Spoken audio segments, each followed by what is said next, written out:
Good evening, everyone, and thanks very much for joining us. Today we're meeting on Lutruwita Tasmanian Aboriginal land. I acknowledge with deep respect the traditional owners of this land, the Muwinina people. The Muwinina people belong to the oldest continuing culture in the world. They cared for and protected country for thousands of years.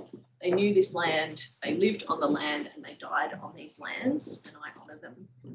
I pay my respects to elders past and present, and to the many Aboriginal people who did not make the status, and to the Tasmanian Aboriginal community that continue to care for country. I recognise a history of truth, which acknowledges the impacts of invasion and colonisation upon Aboriginal people, resulting in their forcible removal from these lands. And I stand for a future that profoundly respects and acknowledges Aboriginal perspectives, culture, language, community, and history. So thank you very much, everyone, for being here to be part of our conversation this evening about the design of rights-based care and support systems. My name is Yvette Maker. I'm a senior lecturer here in the law faculty at the University of Tasmania, and I'm very fortunate to be joined in discussion this evening by Rowan Myers, a disability and mental health advocacy program manager and community advocate for Tasmanian trans and disability communities. Before we begin, a couple of housekeeping matters. We've had a bit of trouble with the doors in the building for people here this evening. It sounds like that's being remedied. Toilets are in the next building over. Cleo is the person to see if you can't get access to somewhere that you need or would like a point in the right direction. In terms of emergency evacuation and so on, if we head out these doors and head towards the Oval, if there's any problems. Rowan and I aren't wearing masks this evening so that you can hear and see us, but you're welcome to wear a mask, and I believe there are some outside if you would like to. For everyone on Zoom, you're very welcome to ask questions in the Q&A in the webinar. And I acknowledge Robin Banks, who's keeping an eye on the Q&A for us this evening. Thank you, Robin. You can turn captions on in the Zoom webinar with the CC button, and you can also control the view of the speakers and interpreters at your end, including with a little slider that's in the middle of the screen. So I think that's all the housekeeping type stuff. Our plan, Rowan and I, is to speak for around 30 minutes or a bit more, and then allow plenty of time for questions and discussion. So I'll start with a bit of background or scene setting for what we want to speak about this evening. Australia has been a party to the UN Convention on the Rights of Persons with Disabilities since the convention came into force in 2008. The convention affirmed the application or enjoyment of existing human rights instruments for people with disability. It also outlined the specific obligations on states, including Australia, to ensure rights promotion, protection and enjoyment extended fully to people with disability without discrimination. This included an affirmation that support is a fundamental and usual activity of human life, and for many of us a necessary precursor to the enjoyment of our human rights. This evening I'll use a slightly broader term of care and support to encompass a whole range of activities that we're interested in and concerned with, so including meeting a child or adult's personal care needs, and supporting a child or adult to participate in education, employment, political, civic, cultural activities, and a whole range of other activities of life on an equal basis with others. Care and support, as well as encompassing a whole range of activities, also involves a whole range of people with diverse characteristics who are often in complex and multiple relationships with one another. These include older people, people with disability, parents, unpaid carers, including family members and friends, paid care workers, support workers or assistants, and a range of others as well. And I note here that it's typical to speak about care and support being gendered issues, with feminist attention particularly focusing on care as a gendered issue and as an issue specifically around women's disproportionate responsibility for providing care and support to others. This has generally led to the experiences and perspectives of trans and non-binary people being ignored or worse, And so I intend to recognise and speak tonight about all people in relations of care and support, and discuss some ideas for policy reform that don't reproduce these dichotomous approaches to gender or gendered expectations around care and support. The other piece of background, I suppose, is then bringing this down to the level of what's happening in Australia and Australian policy and legislation. We have policies and laws across multiple sectors concerned with facilitating, providing or regulating access to care and support for one or more of the groups that I mentioned, including, for instance, the NDIS, the aged care system, childcare system, and parts of the social security system administered by Centrelink, among others. Another area where there's a lot of policy and law in this area is the one that regulates the relationship between people's caregiving and participation in paid work. So there we have employment policy and discrimination law, for example, so regulating people's access to care leaves and so on, but also the employment conditions of people who provide paid care or support to others. So we're talking about a very broad, multi-sector, multi-party set of activities and arrangements. And despite essentially near constant reform across these sectors, we've had recent royal commissions, parliamentary inquiries, campaigns and reports from advocates and service users who continue to highlight that these policies and systems around care and support are still not meeting the needs, let alone protecting or promoting the rights, the human rights of many people with disability, older people, parents, carers, support workers, and so on. There are a number of kind of common criticisms or themes that we find in these critiques and reviews of these systems. So around things like the NDIS and the aged care system, we hear criticisms about inflexibility and difficulty in accessing these services for funding reasons or other reasons. Also failure of these systems to produce good quality and diverse options for people, so to choose what services they get and from whom and how they live more broadly. And criticisms that the design and implementation of these systems are not guided by or informed by the perspectives of the people who use them.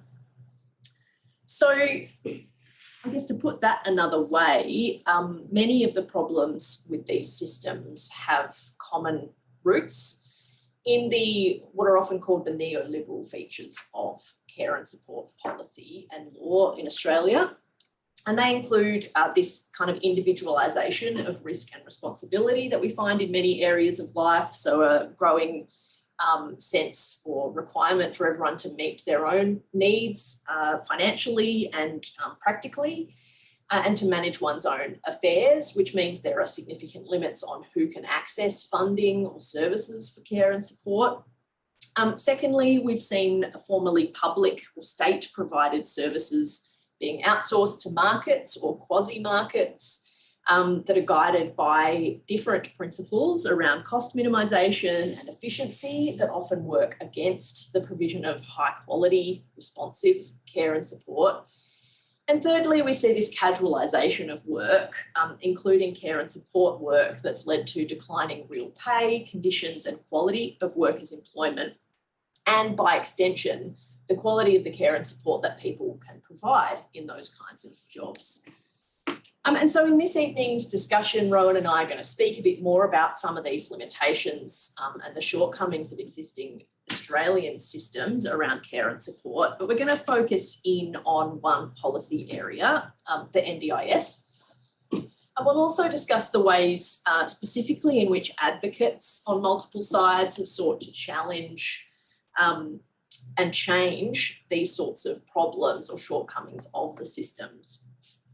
And so disability rights advocates and feminist and carer advocates have been some of the most influential groups in making claims and arguing for change in relation to care and support systems. And there are lots of commonalities between the claims that these groups make, including, as Fiona Williams, an English academic, has argued, common calls for equality, for empowerment of service users, for universal access to financial support and collective services, Common calls for time, for independence and autonomy, for the enjoyment of rights and for choice. Despite these sort of common features, policy and law here in Australia and in much of the world has tended to focus on the claims of one group over another. So focusing, for instance, on funding for people with disability or funding for carers. And these claims-making groups are often treated as being in sort of competition or fundamental disagreement with one another. And beneath that is a long-standing tension between disability rights and feminist carer advocates and campaigners in terms of the conceptualisation of the issue and of care and support more fundamentally. So on the one side, a history of feminist and carer advocates characterising care and support as a burdensome or difficult activity that should be alleviated and that should be compensated through, for example, the provision of paid care and support services and the availability of flexible working and care-related employment leave. And on the other side to that, disability rights advocates arguing that arguing that care and this conceptualisation of care as a burden reinforces notions of people with disability being dependent and silent, arguing that care itself is an oppressive practice and that what people want instead are the resources to live on their own terms. This has included calls, for instance, for funds to employ personal assistants or other support workers and services and funding that permit people to choose where they live and with whom. So, Rowan, can I bring you in at this point to reflect a bit about your role in advocacy and elaborate, I guess, on this tension that we see between perspectives and groups? So try my level best to be quick about what is functionally me ranting about my special interest. So like so many people in community services and community sectors, I wear multiple hats. In my paid, societally valued, arguably, role, I work with an advocacy service that is strictly partisan. Our job is to be on the side of, I guess in this context, the care and support recipient, to be their voice, to purely magnify what they need to see and what they want to say, and to reach the outcomes that they decide for themselves with no consideration in that context for any other parties that are involved. Our job in that context is to empower the recipient. In my unpaid, less societally valued roles, I work in community. I'm a member of community. I work with the people with whom I live and have relationships and, have mutualistic care arrangements. And in that context, advocacy is not so strictly partisan, in the sense that you are still always trying to work to empower people to support their rights and to help them to achieve more within themselves. But you also are doing that within the context of an incredibly complex network of relationships, where the valued relationships are not necessarily the traditional ones. It's not necessarily nuclear family. It's not necessarily spousal. It's not necessarily a single person who is a care and support giver with another person who is a care and support recipient. It's a situation where everyone is so enmeshed, and particularly in Tasmania, there are so few other options for people to receive what they need, that you can't afford to take that strictly partisan, sometimes antagonistic approach. And swapping back and forth between those two models, between my day job and my out-of-hours job, in that sense, it would be easy to imagine that those are in conflict and that those create some sort of inconsistency in myself. But the more I do it, the more I see that there will always be a place and a necessity in the societies that we have for both of those models. So just running through some of the examples of the sorts of situations in policy that we see right now already about where this artificial separation of recipient and carer, or a particular type of care with a different type of care creates conflict and lets people down in terms of the realisation of their rights.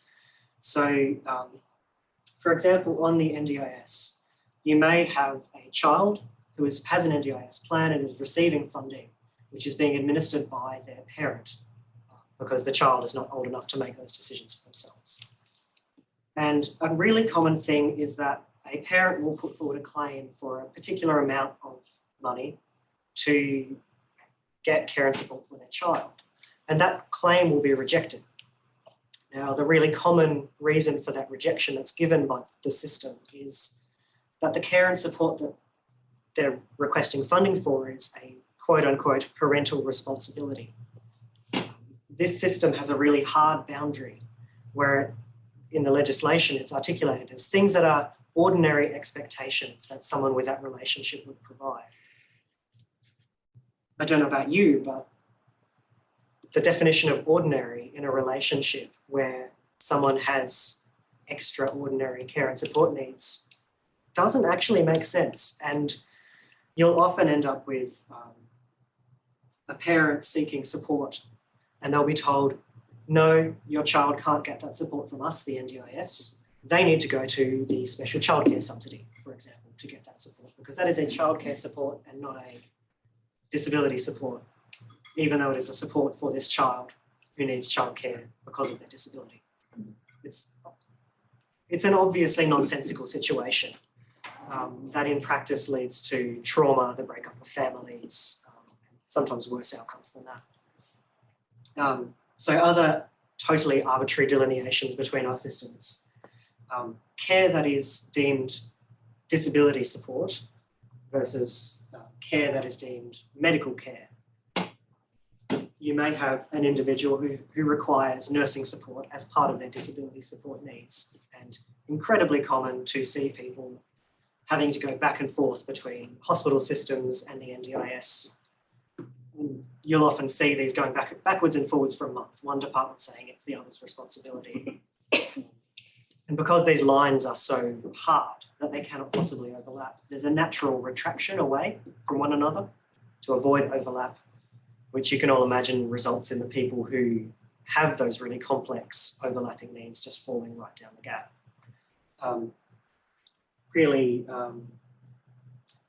Other common examples, a person with disability who is themselves a parent, seeking support to maintain their parenting role, their right to give care as a member of a society. Where that breaks down becomes a rapid slide into child safety, into, again, family breakdown, children being removed from parents who want to provide that care. Decision-making supports, where someone requires a bit of support to manage the funding that they are granted around their own care and support. There's this idea that a nominee who makes decisions for someone with care and support needs is meant to incorporate their will and preferences. But again, the system as it's currently set up on the NDIS creates an artificial separation wherein there is the person who requires support to make decisions, and then there is the person who makes decisions. And the person who makes decisions is considered a totally separate entity. The person for whom those decisions are being made is not legally involved in any way, shape or form necessarily.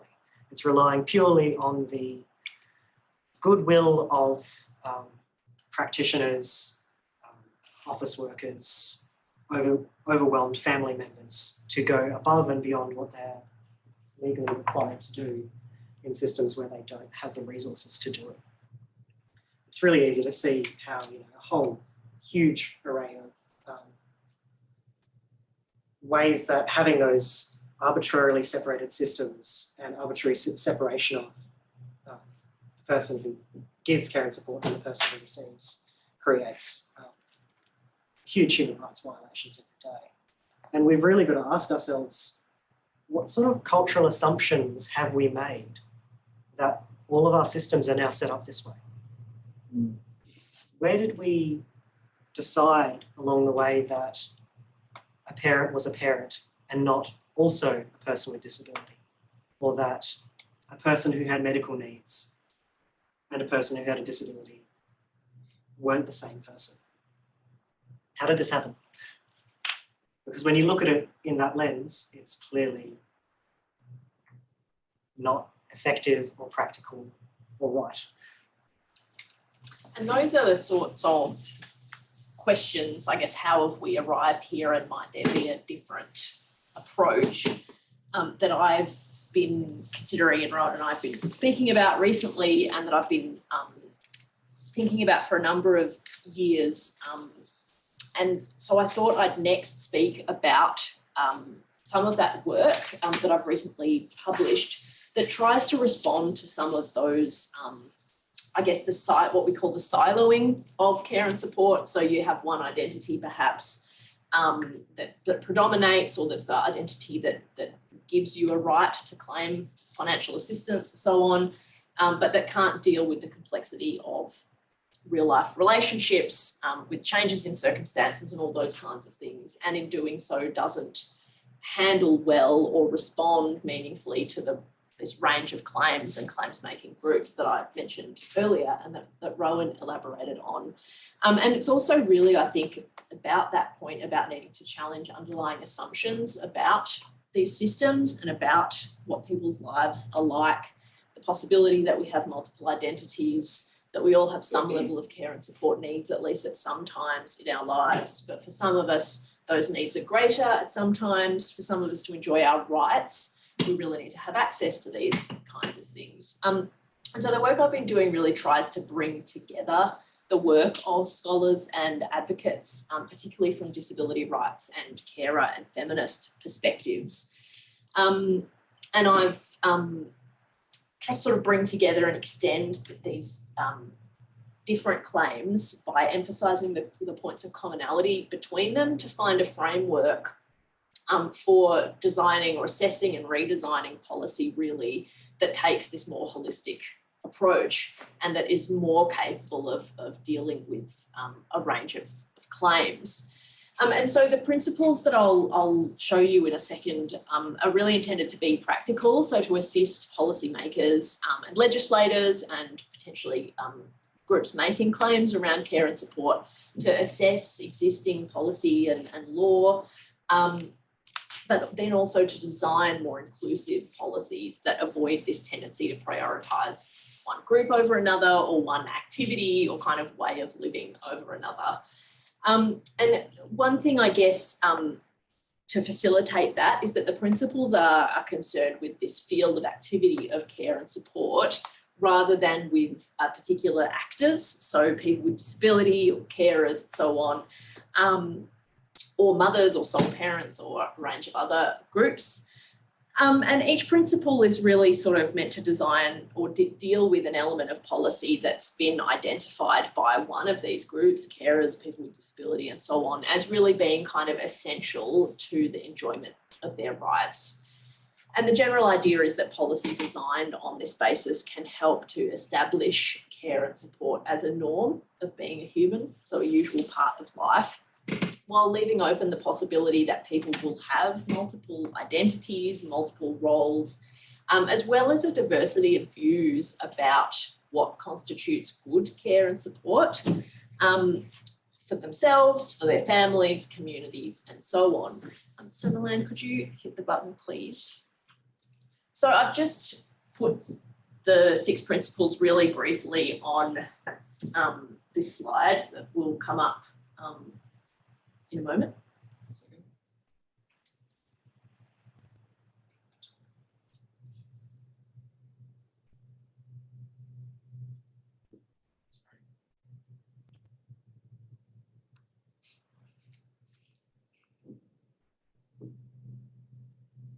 Might start talking about them.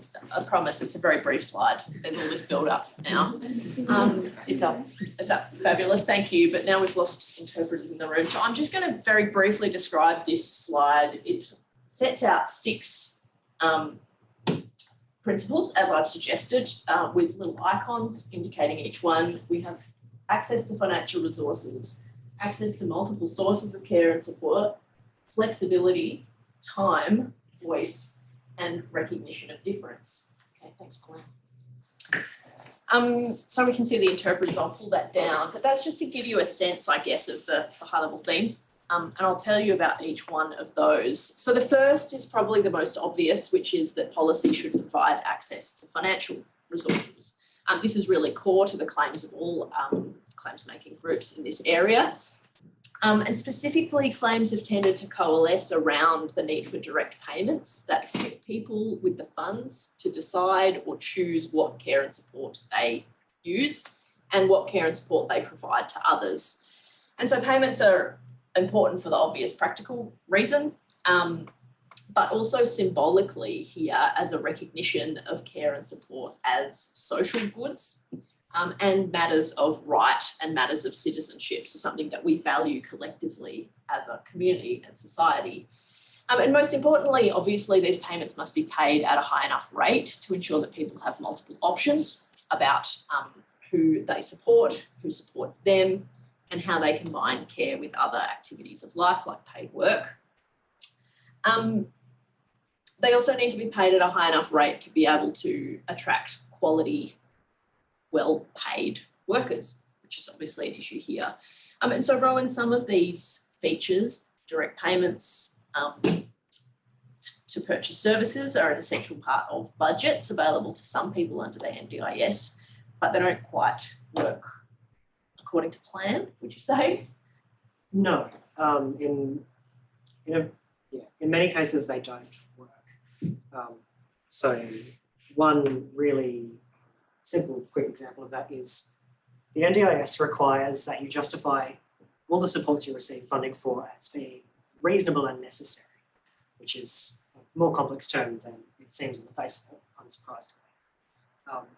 And the original principles and the legislation of the Act make that very broad and holistic about who a person is. But in practice, what it's turned into is a person receiving their funding on the basis of particular attributes that have been deemed worthy of having reasonable and necessary supports. And so you may end up with a person on the NDIS who has qualified for their care and support on the basis of autism, which is a fairly well-defined, testable, quote unquote, thing that we can talk about. And that person may also have, for example, ME/CFS, also known as chronic fatigue syndrome, but may not have met the NDIS standard for that particular condition, diagnosis that they have. So what that ends up being is that this person is then permitted to use their funding to purchase supports on the basis of their executive dysfunction that they incur from their autism, but not for the supports on the basis of executive dysfunction they've incurred from their chronic fatigue. The person themselves cannot differentiate because they are not separate things within a single human. But the system is demanding that they justify that a particular executive dysfunction support they receive is only from their autism. So it's this separation on the basis of, you have these attributes. We are testing your attributes constantly, and you have to constantly meet that standard. Not give any other examples because we need to really look through. Thank you. I don't know how we're running out of time already.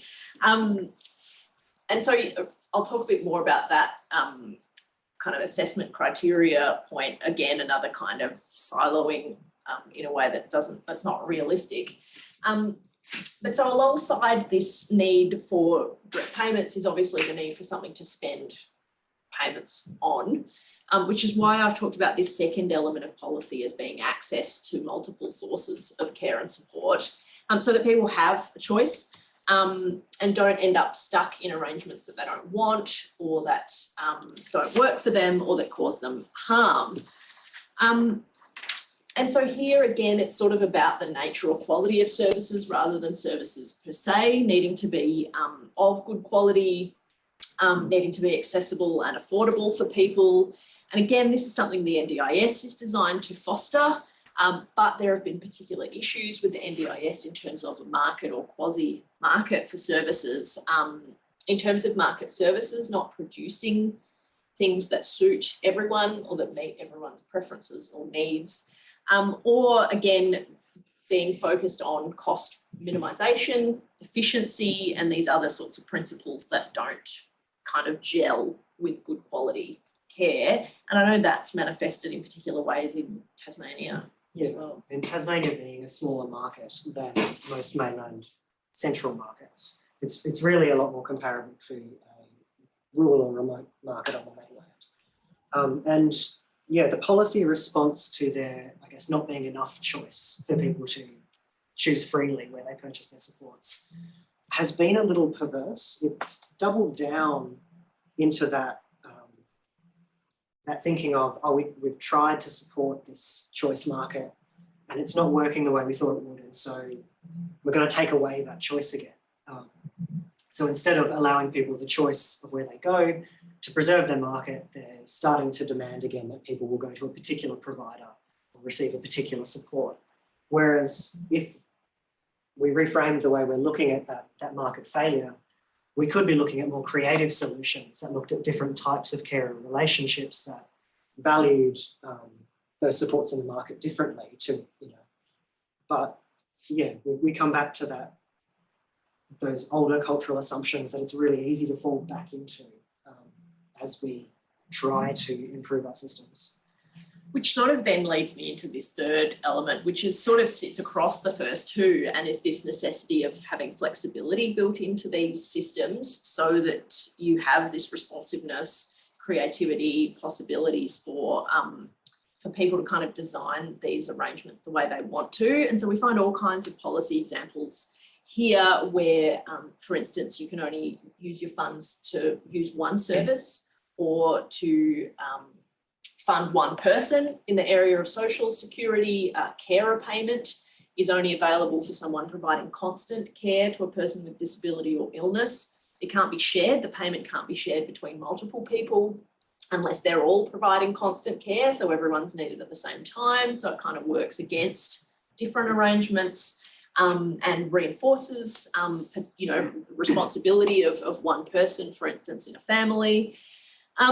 So this flexibility means things like people being able to pay or engage multiple workers, to be able to set up arrangements with a range of friends, community members, as well as family, where that's what everyone wants. And also it means flexibility in the day-to-day. So in terms of if your circumstances change, you can change your arrangements rather than kind of being stuck with, what you booked in the first place and not being able to have the flexibility that we all need and enjoy to live everyday life, and also to deal with changes in circumstances and so on. Here there's sort of the more vexed question, I guess, of paying family members, which is often kind of something that concerns are raised about that option in terms of family members perhaps then relying on funding, which creates difficult dynamics, and also the problematic nature of kind of putting a money value on intimate care or family and friend care and so on. And I know that comes up in the NDIS as well. Doesn't it all? Yeah, and so one of the reasons that the NDIS is quite hardline about not paying friends or family members to provide care is, as you said, quite good reasoning in that they don't want to put someone who has, reduced decision power into a dynamic where they know that a person they love and care about is relying on that income only. It does create a risk of abuse. And so, again, the NDIA's policy decision has been to retract back to that more risk-averse, more traditional model of, well, we just won't do that, instead of finding ways to put in protective features, like, for example, ensuring that someone is given care and support is not reliant on just that payment. There's sort of unwillingness to think expansively about a problem that we could argue endlessly about whether it comes out of legacy policies or governments of the day, but it kind of doesn't matter where it's come from at this point. We need to push through it. Right. And so, I mean, again, alongside that flexibility, and related to it, I suppose, and to some of those questions about how people arrange their lives, is this other idea of policies needing to kind of contemplate and recognise people's time, and that access to time to fulfil all these different responsibilities of life in terms of care for others, care for the self, paid work, leisure, all the other activities of living. And so there I'd suggest that policies have to really give people control over how they spend their time, and not kind of value one choice more highly over others. So where we find care tending to be undervalued compared to paid work, but also paid care being undervalued in terms of other types of paid work and so on. And so redressing some of these inequalities so that people's time spent on different activities is valued more equitably, I suppose. But this also requires changes to work, because, you know, if you have flexibility and time for care and support, that time has to come somewhere. Often that's time that's taken up with paid work participation. And so we find some good employment laws and policies around access to flexible working and access to care leave and so on. But again, a lot of restrictions currently on who can access those in terms of the short time frame of a lot of care leaves. Often it's only in relation to someone in your own household or immediate family. And so those sorts of things coming up as well that just limit, I guess, people's options about how they spend their time.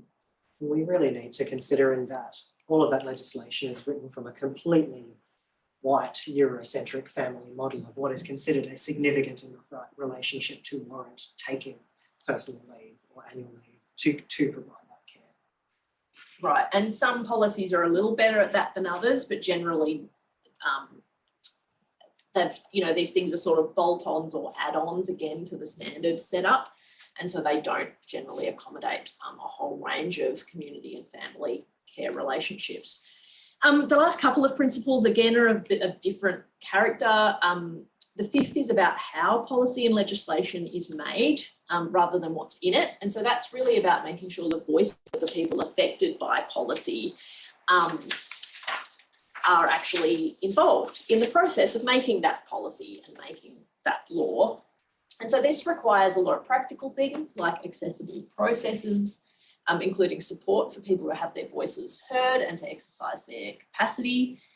And really the involvement, but ideally the leadership of people in care and support relationships in the design of policy and legislation, rather than perhaps, as is often the case, being brought in for consultation late in the process, for example. And they're taking an intersectional approach, so understanding that there are multiple dimensions of difference that influence people's perspectives and needs and viewpoints and relationships and so on, all of which, of course, requires resources and time, but is the ideal here in terms of designing policy that's actually rights-based. Yeah, and shock horror, I've actually got a positive example here. So it is surprisingly easy to do this well. One recent example that did this really well was a project by Inclusion Australia. It was their Make Decisions Real supported decision-making project. So essentially this was a project that was co-designed from the start by people with intellectual disability. It was led by people with intellectual disability. And one of its fantastic outcomes was a resource pack for supported decision-making. And in this project that was led by people with intellectual disability as the people setting the priorities, one of the huge outcomes was a suite of tools and supports and resources for the supporters who are supporting the decisions. And I guess it just goes to show that this whole idea of putting forward the claims of one group will necessarily take away the claims of another it's disingenuous, because when you're actually co-designing packages like that, people are looking out for each other's priorities and each other's needs, because the people who are living it understand that looking after each other looks after everyone. And yeah, it's just wonderful, very recent, really successful example that I think we should all be looking to as a way that we can think about this. Right, and there do seem to be slowly, I think, more examples of those sorts of practices happening, but they're still a work in. It's true. Co-design is kind of the latest buzzword, and it's very easy to use, but the understanding of how to do it properly is a work in progress. And then finally, I'll just speak briefly about this sixth principle for designing care and support policy, which is this idea around the recognition of difference or diversity. And one dimension of that particularly relevant for our discussion tonight is really around, so this essentially means treating care and support, as I've said, as kind of the norm for all of us, rather than the exception for some of us, and rather than the norm that most of our policies and laws are currently based around, which is this idea of the sort of unencumbered, atomised, carefree person who has no needs, doesn't need anything from anyone else, and doesn't provide anything to anyone else, which is of course a fiction, but it's certainly kind of the basis of a lot of laws and policies that we find in this area.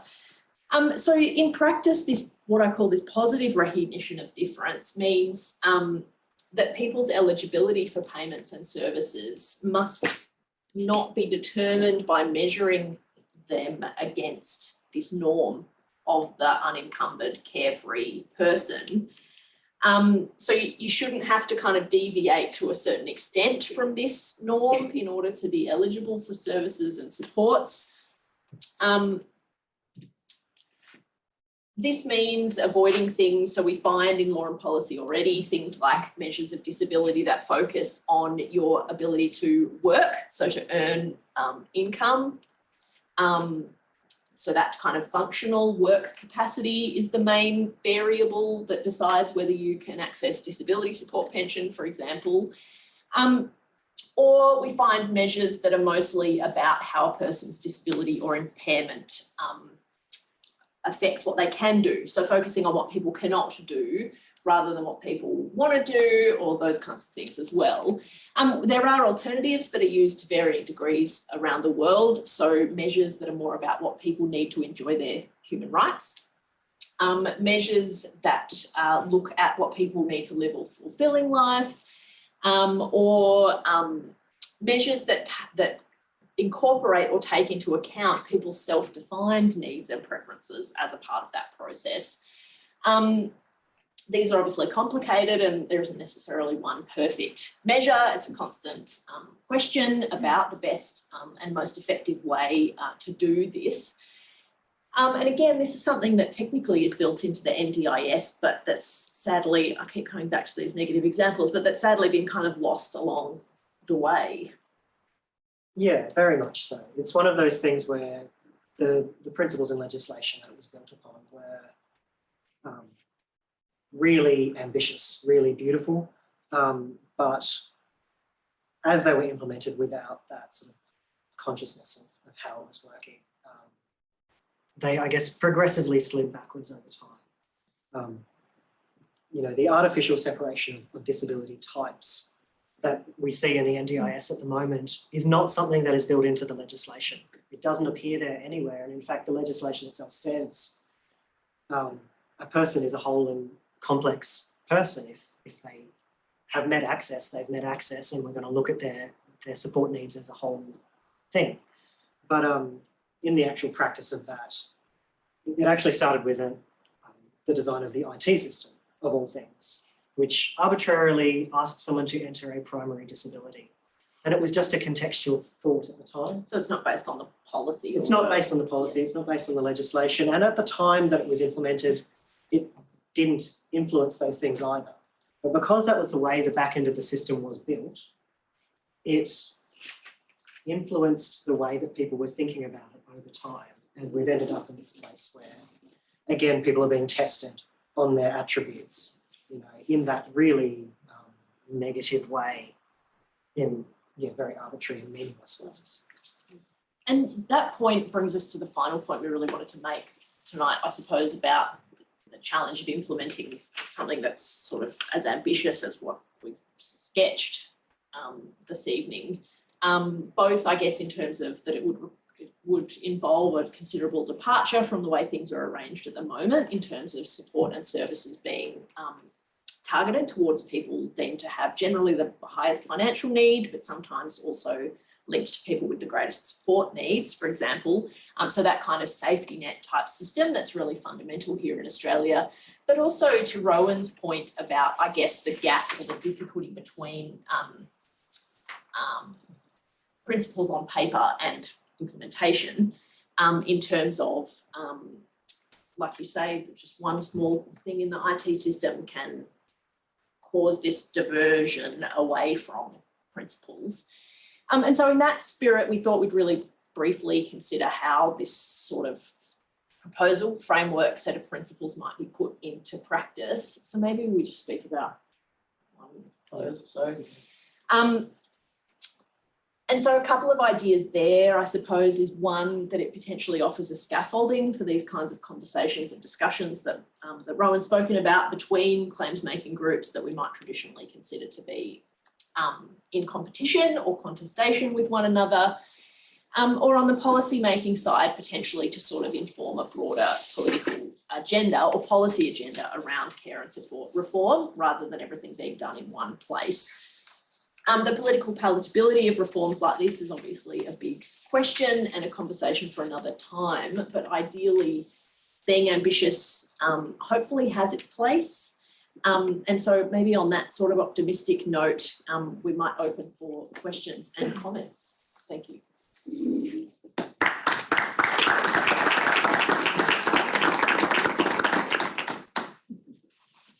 So we've got one question online, yeah. So Michael Bleasdale, who's on Dharawal country, has said, thank you, it's refreshing to hear your critique of the principles behind direct funding. Would it be fair to say that done right, you support direct funding as the best way to resource people with disability with the supports they require? First question. So we're looking to reform the NDIS, not reject it, question mark. It requires a huge bureaucratic response. Do you have thoughts on how the NDIA could be reformed to better support the cultural shift required to make direct payments work? I expect you might have a response to that. Feel free to lead off. Yeah, it's a really good question. I mean, there are certainly other options other than direct payments that are often discussed. I've sort of prioritised it, as I said, because it comes up so strongly in disability rights claims and in carers claims and long-standing feminist claims, really because of this idea of the need to value care and support. And so in terms of providing people with a way to access it and also placing monetary value on that care and support. I think the challenge with talking about direct payments as the best or only option is that it's hard to then resist this market model, you know, and there's also, on the flip side, there's a lot of resistance to state-based provision because of its legacy of institutionalisation and people not having choice and control. And so it's sort of direct payments as avoiding that history, but also because there's so much overlap, I guess, between calls for budgets and control and so on, and between these kind of these neoliberal forces of everyone having to be responsible for organising everything themselves and kind of being at the whim of the market. I think it is challenging to make sure that those payment systems don't get kind of corrupted is a strong word, but don't kind of get off track in terms of what they're meant to be doing and what they claim to be doing. Yeah, and yeah, I absolutely agree. Reform, not replace. In terms of where we have come from in Australia, the NDIS is still a huge sight better than what we had before, particularly in Tasmania. But yeah, I guess for me, it comes down to, at the point where we're at in sort of real time now, investing so much more in decision support that is meaningful and comprehensive and addresses power imbalances, but does still, you know, I guess, hear the concerns of people in various complex care and support relationships. At the moment, a lot of the failures in practical terms in the NDIS around market, at least in Tasmania, could be addressed very effectively with a willingness to be creative, with a willingness to listen to the ideas of the people receiving that care and support about their own communities, and that what is meaningful and good support by their judgment. This very sort of heavily bureaucratic, risk-averse model really undermines what good can come out of the direct payment model that we've got right now. I have a question, and then there's another one. I'm interested in your view about whether co-design is truly possible if there's financial inequality between the different people at the table. So if people with disability are expected to give their time gratis, while there's a bunch of experts and others on the other end of the design process. I guess on the basis of what I just said, meaningful decision support is about valuing expertise. Yeah, I would make exactly the same point, that it has to be, that those things have to be addressed, which I think is one of the biggest hurdles in terms of making the case for genuine, as I say, leadership rather than kind of late stage consultation, is that it is expensive, but it has to be recognised as an integral part of sort of establishing legitimate systems. I think some of that is starting to happen as well. Again, it's quite a mixed bag, but then also in terms of processes need to be accessible. There's still an expectation that, or in certain quarters, that some people don't have capacity to be part of those conversations. And so the nature of accessibility and support might be confined in some way, perhaps to physical or sensory accessibility, rather than decision-making support and so on. So I think some of that's happening, but again, a definite barrier. I'll keep asking the question. I'm going to ask I think it might be, because it's not my area, so it's this might be a really obvious sort of question to ask, but Yvette, you mentioned the need for political palatability for reform. I'd be interested, Ryan, in particular, to see whether or not you are seeing any difference with a new government, with obviously an NDIS minister who was the architect of the original scheme in Shorten, whether or not you're seeing this shift in this palatability for reform at all at this stage so far. It would be disingenuous of me to say that there's been no shift with the changing government. I would caution anyone from thinking that the changing government will fix everything. There are still hangovers of paternalistic thinking, of resistance to change, of risk aversion that communities still need to be advocating for as long and as loud as we can to actually create the change that we know needs to happen. There is a resistance still to that expertise, but yeah, I am optimistic that over time we should be able to create some cultural change with the momentum change that we've also seen. Great. That's good to hear. And do you have, if I can ask you a question, do you, there's obviously been a lot of talk about the need for people with disability to be in leadership positions, the NDIA. There's been some shifts in recent weeks. Do you feel that that is going to change or is changing meaningfully? I hope so. There is a common effect that people in the community start to notice of the same people being put into those leadership positions every time. I am someone who gets asked to talk at things because I am articulate and I am visually palatable. We get Australians of the Year, love you Dylan, who are sporting heroes because they are palatable. And so, yes, it's fantastic. Yes, I really believe that the recent changes are a fantastic step in the right direction. But I think we still need to go further in raising the voices that still aren't being heard. For example, if we look into Tasmania's recent trusteeship issues, creating a customer reference group was one of the committees that was made to address those issues. But creating a customer reference group that will be accessible to the people who are actually accessing that support, for lack of a better word, is not trivial. And the efforts that are being made so far, I would say, are a little bit tokenistic because they're saying they have a customer reference group, but that group is not hearing the voices of, those who most need to be heard, who are at the highest risk and who have been the most unheard in the issues that occur. So, yeah, good progress, not what it always appears to be on the surface.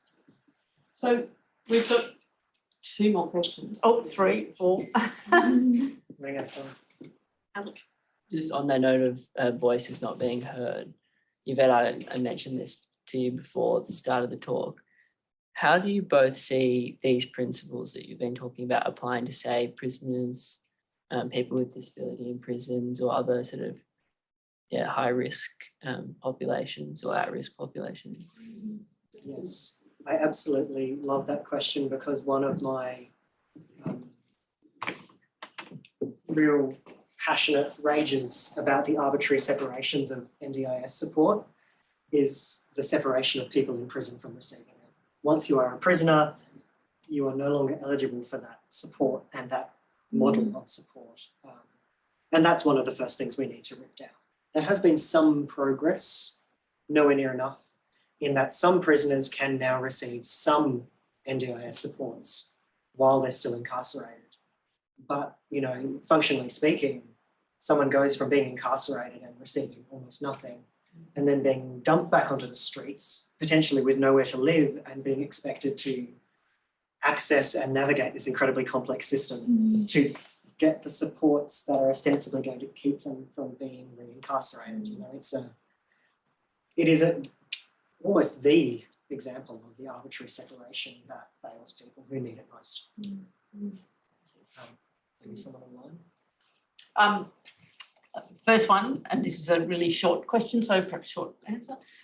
Any thoughts or reflections on the role of independent advocacy?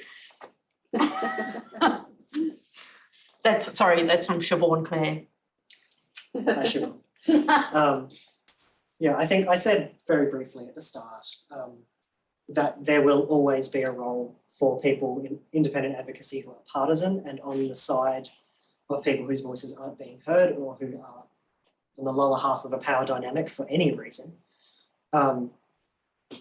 And there's always a role for people in advocacy to be aiming high, to be presenting that vision, to be being ambitious, to be presenting talks like this. Sorry, I was going somewhere with that. That was useful. But yes, so there is also a tendency in government to say that funding independent advocacy is the easy solution, to slap it on as a band-aid instead of committing to the really comprehensive reforms that, the cultural and attitudinal and historical shifts that we need to make to actually change, as opposed to paying for more people in community to jump up and down and still not be heard. Do you have any reflections on that? I mean, and only to make the similar point, and coming back to Robin's question, that funding then is a question, there's so much pressure on advocacy organisations and individuals to support a growing number of people on a growing number of issues. And if that's not then backed up with funding, then it becomes an unsustainable system for individuals and organisations as well. As I said at the start, everyone wears multiple hats in this sector because there is no way we will ever have all of the work that we do valued in the current circumstances. Question from Susan Banks on Moore Nina country. Firstly, is it possible that in light of likely long COVID disability numbers, there will be a shift of policy approach away from the artificial scarcity model that is undermining all existing models? First question. Do you want the second one now? Or? I don't know if I'm optimistic about that because of the way long COVID's not really still being discussed in public health responses and so on. So that's my off the cuff. Very early stages for that one. Yeah. Okay. So the second part is, I'm a big fan of recognition theory. It talks about the wounds of capitalism and our care and support failures are wounds or misrecognition, and about multiple mutualities and contributions, as opposed to the really deeply problematic mutual obligations model, which ignores all but the financial comments. Thank you, Susan. Agree. And this calls for recognition are another one of those elements that are common across all of these groups. This idea of recognition of my role and my identity and those sorts of things, avoiding misrecognition. and recognition as a multifaceted concept that is not only, but is partly about social and economic valuing of one's needs and one's contributions to one another's lives and the community and so on. So I agree. I'm also a big fan of recognition theory. I draw on Nancy Fraser's work. Actually, this is a great opportunity.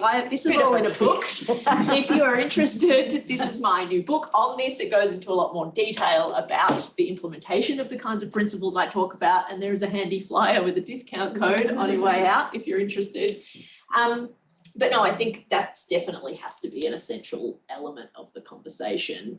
And that a lot of the harms, as Susan mentioned, are this misrecognition. And so not acknowledging what we all need, but not acknowledging us all as rights holders. And that kind of stuff, I think, is really fundamental that needs to be addressed here as well. Absolutely. Something that I am frequently frustrated to in advocating to government, advocating for policy is, as Susan referred to, the wounds of our lack, where our needs have not been met. Community advocates are traumatised.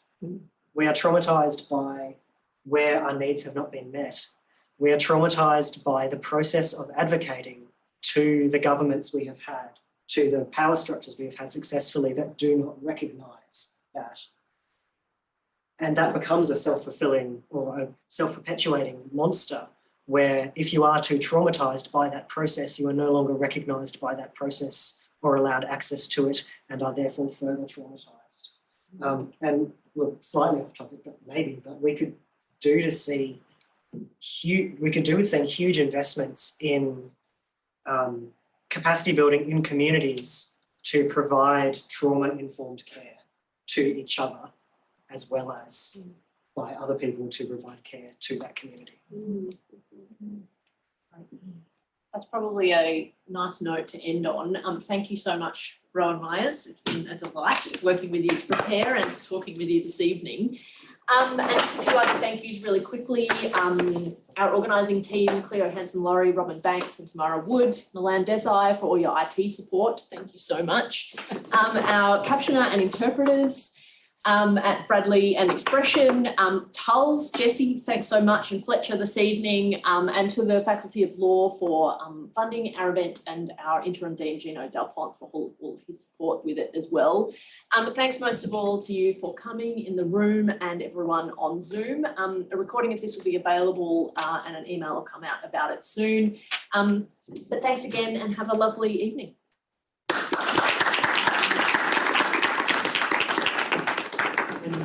I'm about halfway through the book and it's amazing so far. So, look, I don't know how it ends. But The world is better. yes, have it end that way.